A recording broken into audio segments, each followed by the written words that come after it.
Alors David, est-ce que tu pourrais te présenter en quelques mots, nous dire qui Oui, tu es? tout à fait.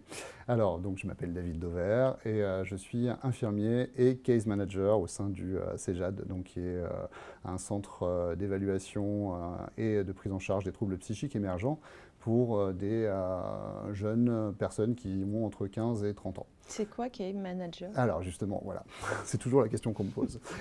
Case manager. Donc en fait, le case manager, c'est vraiment une personne qui va être affiliée au suivi personnalisé et individualisé de certaines personnes qui sont dans des situations dites complexes. Donc on va dire où il y a un risque éventuellement des insertions sociales, des insertions scolaires. Et en fait, donc c'est vraiment un travail de proximité, ce qui nous permet d'avoir, on va dire,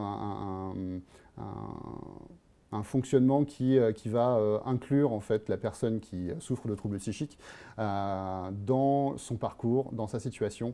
On va essayer de respecter au maximum ses projets et de faire en sorte qu'ils puissent se réaliser. Donc c'est vraiment dans le domaine de l'accompagnement qu'on pourrait situer le case manager. Ouais, c'est au-delà de ta fonction d'infirmier C'est finalement en au-delà de psychiatrie. la fonction d'infirmier, effectivement. Et comment est venue J'ai un métier d'infirmier et j'ai une fonction de case manager. Et comment t'es venu à cette fonction finalement? C'était quoi ta vocation première? Alors, ma vocation première, moi je suis infirmier depuis 2020, à savoir donc assez récemment finalement. Ça s'est présenté parce que j'ai accompagné mes parents pendant de nombreuses années, puisqu'ils avaient tous les deux des pathologies assez lourdes, type maladie d'Alzheimer, on va dire. Et donc, c'est là où j'ai dû faire une parenthèse pour m'occuper d'eux. Et une fois que la parenthèse était terminée, il a fallu que je me dise qu'est-ce que je fais de tout ce que je viens de prendre comme expérience, en fait. Est-ce que j'ai envie de continuer dans le soin ou est-ce que j'en reviens à ma vie d'avant et que j'essaye de reconstruire quelque chose. Et je me suis dit que finalement, ça m'avait bien plu, cet accompagnement-là. Et c'est ce qui fait que j'ai choisi d'embrasser la carrière d'infirmier. Et très rapidement, j'ai opté pour la psychiatrie parce que j'avais un intérêt quand même assez spécifique pour la psychologie. Notamment, j'avais fait des études de psycho quand j'étais beaucoup plus jeune. Et j'en suis venu donc à entrer dans les services de psychiatrie. Et très rapidement, on m'a proposé effectivement ce poste-là de case manager au sein de cette structure. Pour moi, ça représentait beaucoup d'espoir, notamment parce qu'on était sur de l'intervention précoce qui permet effectivement d'essayer de déceler les pathologies le plus rapidement possible pour qu'on puisse les prendre en charge le plus rapidement possible et faire en sorte qu'elles aient le moins d'impact sur la vie de ceux qui en souffrent. Alors il y a de nombreux jeunes qui ont posé des questions sur Jeff Psy et qui sont des proches aidants, finalement, de parents ayant un trouble psychique, un frère, une sœur. Et alors, ce que je te propose, c'est de te poser ces questions-là que eux ont posées, et puis si tu pouvais y répondre. Par exemple, on a Marie, de 18 ans, qui nous demande pourquoi est-ce que c'est si long d'avoir un diagnostic de maladie psychique? Oui, c'est vrai que c'est une question qui est très intéressante. Alors, pourquoi? En fait, il va y avoir une différence entre les maladies dites psychiques, en tout cas les troubles psychiques, et puis les maladies qu'on va dire somatiques, c'est-à-dire celles qui s'expriment dans son corps, comme une grippe ou un rhume. C'est des maladies qu'on va pouvoir diagnostiquer avec éventuellement des bilans sanguins ou peut-être des examens particuliers. Ce n'est pas forcément le cas dans les troubles psychiques. Les troubles psychiques, on arrive à déceler une maladie, en tout cas on arrive à donner un diagnostic en fonction des symptômes qui s'expriment. Les symptômes, c'est ce que la personne va ressentir et les signes qu'elle va montrer. Les signes qu'elle va montrer, c'est donc ceux que les personnes extérieures vont pouvoir voir de ce qui lui arrive à elle. Et en fait, comme ces troubles ne peuvent se diagnostiquer qu'à l'aide de ces symptômes et de ces signes, ce n'est pas forcément évident de pouvoir poser un diagnostic rapidement. Le fait est qu'en fait, d'autant plus, il y a des symptômes et des signes qui peuvent s'exprimer et dans plusieurs maladies psychiques possibles. Donc en fait, on n'est jamais à l'abri de pouvoir effectivement faire une erreur. C'est pour ça que parfois, les médecins psychiatres sont, on va dire, un petit peu frileux à poser un diagnostic parce qu'ils ne sont pas complètement sûrs du diagnostic. Donc c'est pour ça que ça peut aussi prendre du temps. Et par exemple, ça dure combien de temps en moyenne? Est-ce qu'on sait? Est-ce que ça va d'une semaine à plusieurs années? Alors, une semaine, je dirais non, très clairement. C'est sûr, il faut au moins plusieurs rendez-vous pour pouvoir poser un diagnostic.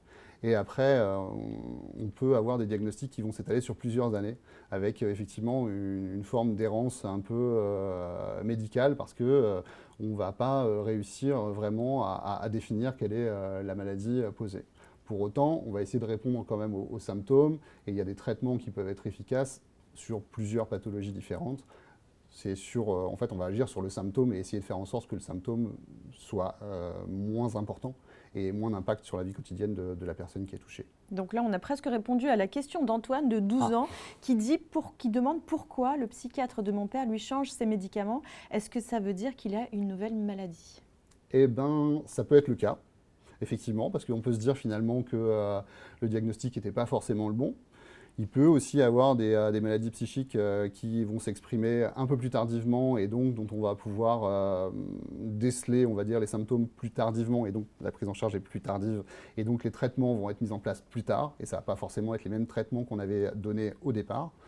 Ça peut aussi être parce que parfois, on ne sait pas encore vraiment pourquoi, mais dans le cadre de certaines maladies, finalement les médicaments qui étaient efficaces au début ne le sont plus au bout d'un moment.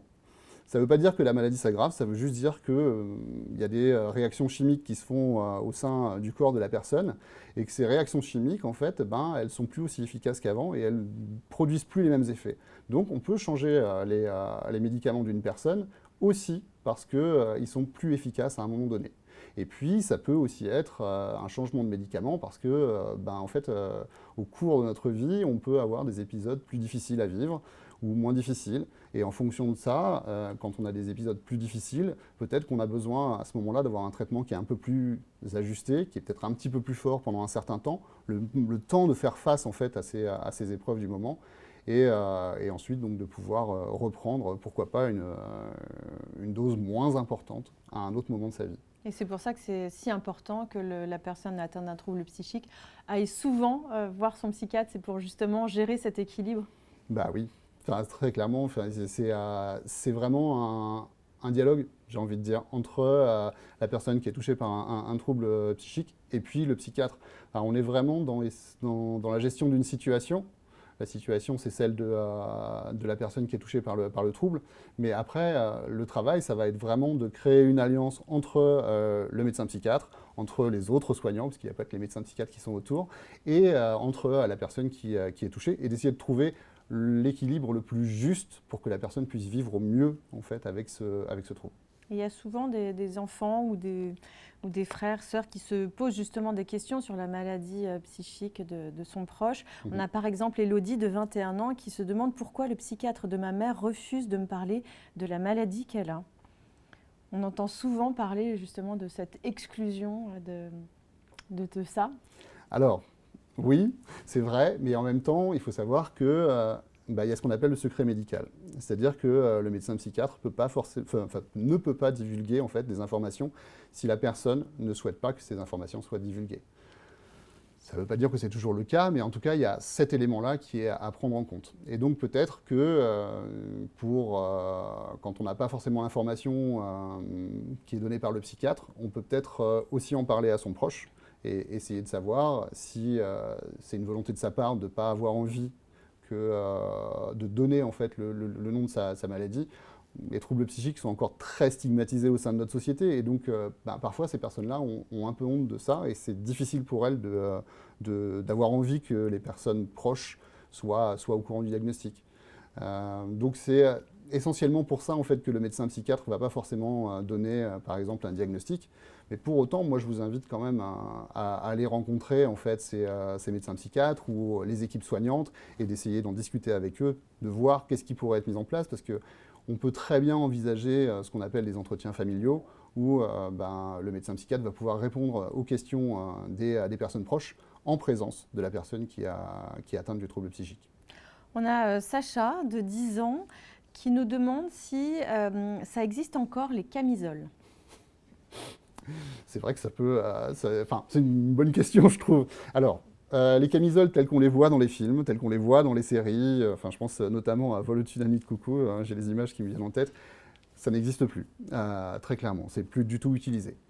Pour autant, il existe encore ce qu'on appelle des systèmes de contention mécanique, c'est-à-dire que parfois, les équipes soignantes se sentent obligées, en tout cas, de recourir à ce type de matériel. C'est-à-dire qu'en fait, c'est des sangles qui sont spécifiquement faites pour qu'elles ne blessent pas la personne, mais où on va l'immobiliser pendant un certain temps. C'est très réglementé. c'est utiliser le plus parcimonieusement possible, le moins possible. C'est des choses qui arrivent, c'est dans des cas très particuliers, dans des cas où la personne risque de se faire du mal à elle-même ou risque de faire du mal aux autres. Donc c'est encore des choses qui existent. Mais à savoir qu'au niveau de l'OMS actuellement, donc l'Organisation mondiale pour la santé, il y a quand même beaucoup de travaux qui sont faits et qui sont développés pour essayer justement de faire en sorte que ces contentions-là soient de moins en moins utilisées et qu'on ait de moins en moins à avoir recours à ce type de contraintes. Donc il y a plein de dispositifs qui sont essayés, qui sont testés actuellement. Je pense notamment à des chambres d'apaisement où en fait la personne peut s'y rendre dès qu'elle se sent un petit peu inquiète, dès qu'elle se sent un peu angoissée. Elle peut demander à aller dans ce type de chambre où là elle va avoir accès à les choses qui peuvent éventuellement lui amener un peu plus de sérénité et faire redescendre la tension qui existe. Il y a aussi par exemple, moi je travaille au GHU du coup, Paris Neurosciences et Psychiatrie, et il y a ce qu'on appelle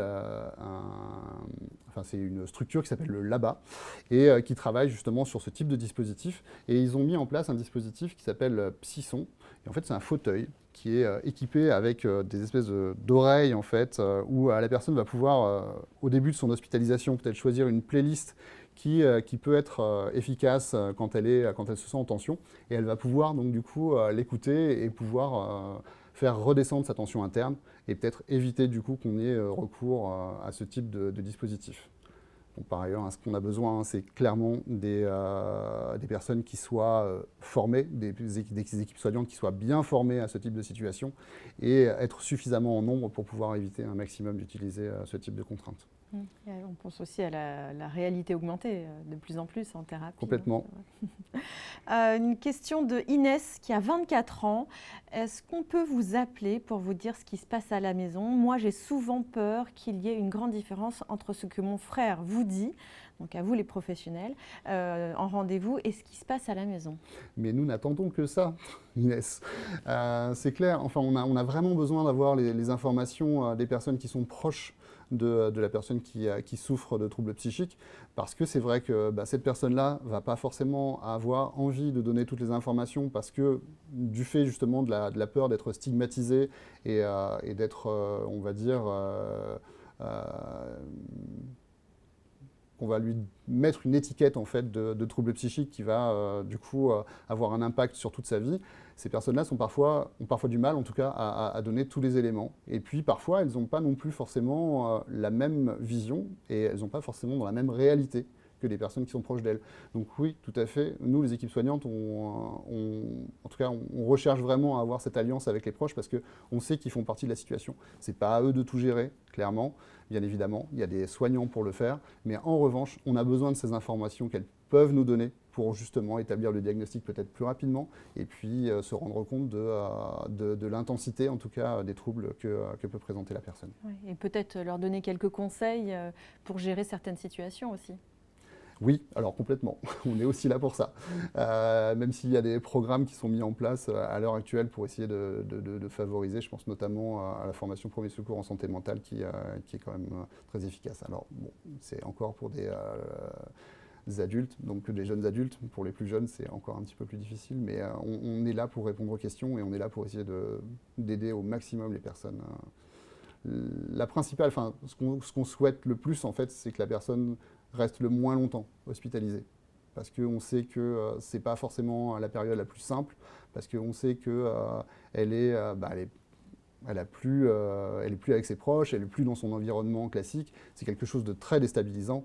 Donc si on peut donner des solutions aux personnes proches pour aider à ce que l'hospitalisation soit la plus courte possible, voire qu'elle n'ait pas lieu, on est prêt à le faire. Et je pense notamment, il y a des choses qui se développent un peu actuellement en France, qui sont déjà faites dans les pays anglo-saxons, qui sont les mesures anticipatoires en psychiatrie, qui sont des sortes on va dire de plans de bataille quand il y a une crise qui se développe, qui arrive, et peut-être pour éviter qu'elle ait trop d'impact. Donc en fait, ces mesures anticipatoires en psychiatrie, c'est des questions auxquelles va répondre la personne qui souffre de troubles psychiques sur ce qu'elle souhaite voir être fait lorsqu'elle va moins bien, sur les personnes avec qui elle veut avoir des contacts dans ces moments-là. Et ça permet d'essayer d'avoir l'environnement le plus apaisant possible pour cette personne-là au moment où ça va un peu moins bien.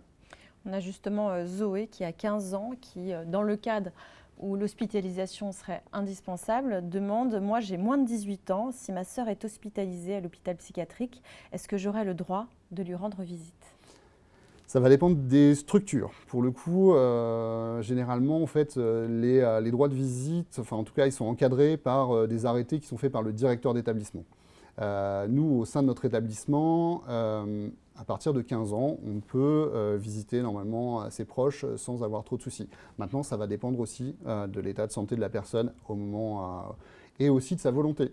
Parce que, comme je le disais tout à l'heure, quand on se sent moins bien, on n'a peut-être pas forcément envie de montrer aux autres qu'on est moins bien. Et donc, ça peut être difficile d'accepter. Donc, parfois, c'est la personne qui est hospitalisée qui ne souhaite pas être visitée.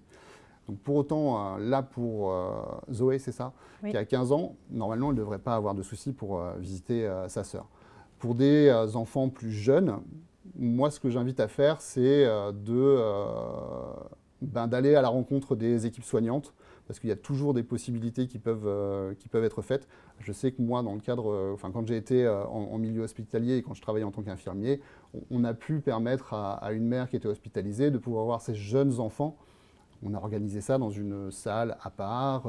On a fait en sorte qu'il y ait le moins de traumatisme, on va dire, pour les plus jeunes qui peuvent être parfois confrontés à des choses assez violentes, assez dures. C'est des images qui peuvent être percutantes. Et on fait en sorte d'accompagner au mieux et de faire en sorte que effectivement, cette mère elle puisse voir son enfant et que son enfant puisse voir sa mère, parce que c'est somme toute une partie en fait des soins qui doivent être délivrés. Enfin, on sait très bien que c'est très important de maintenir ce contact. Qu'est-ce que tu aurais envie de dire à ces enfants et jeunes qui grandissent avec un parent, un frère ou une sœur avec des troubles psychiques ? J'ai envie de leur dire de garder l'espoir déjà, parce que c'est quand même le plus important. On développe de plus en plus de choses pour aider les personnes qui sont en souffrance psychique. Et je ne parle pas que des médicaments, hein, il y a aussi de l'accompagnement, des thérapies. Enfin, il y a de plus en plus de choses qui permettent à la personne qui est en souffrance psychique de pouvoir construire sa vie aussi bien qu'elle le souhaitait. Donc, on parle de rétablissement. Le rétablissement, c'est ce cheminement en fait, qui va faire que la personne va on va dire, prendre conscience de sa maladie. Parce qu'effectivement, dans les troubles psychiques, on parle souvent de maladies chroniques, comme un diabète par exemple. C'est-à-dire que ça va durer tout au long de la vie, mais par ailleurs, les symptômes ne vont pas forcément s'exprimer. Et on peut avoir une vie tout à fait épanouie avec un trouble psychique, le vivre le mieux possible. Et donc, il ne faut pas perdre l'espoir en fait, de pouvoir vivre une vie tout à fait épanouie avec son proche et de faire en sorte que ce proche ait une vie la plus épanouie possible. Merci David. Merci.